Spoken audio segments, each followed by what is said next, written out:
week-end.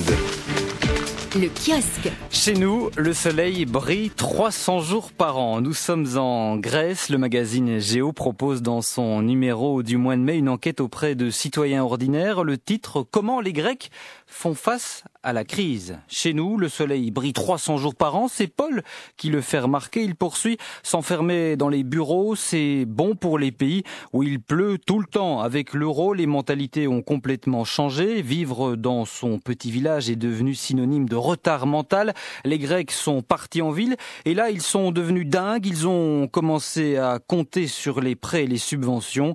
Ils terminent cette crise, c'est juste ce qu'il nous fallait. Chez nous, le soleil brille 300 jours par an, disait Paul.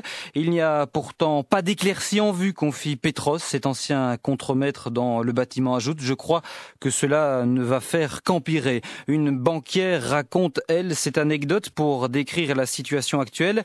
Elle était assise à la terrasse d'un café. Un homme d'une 60aine d'années s'est approché d'elle. Il m'a demandé poliment si je voulais bien lui donner le biscuit qui accompagnait mon café, explique cette femme. La réalité, c'est cet homme qui voulait mon biscuit. Vous ne vous rendez pas compte pleinement des effets de la crise parce que les gens vivent sur leurs dernières économies. Mais bientôt, ce sera fini. Et d'ici la fin de 2012, vous verrez une Grèce différente, un pays différent, vraiment pauvre. Ici donc, le soleil brille 300 jours par an, mais la peau des citoyens est brûlée par les plans d'austérité. Heureusement, la solidarité s'organise, les initiatives se multiplient. Le Courrier international, par exemple, annonce que le mouvement de la patate à la pêche des producteurs et des consommateurs contourne les intermédiaires et font ainsi baisser les prix de la pomme de terre, mais aussi de l'huile d'olive, de la farine, du riz et des pâtes.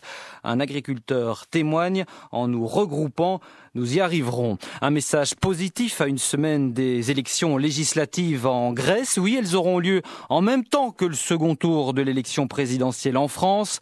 L'Europe est la grande perdante du premier tour, constate l'éditorialiste du Courrier international.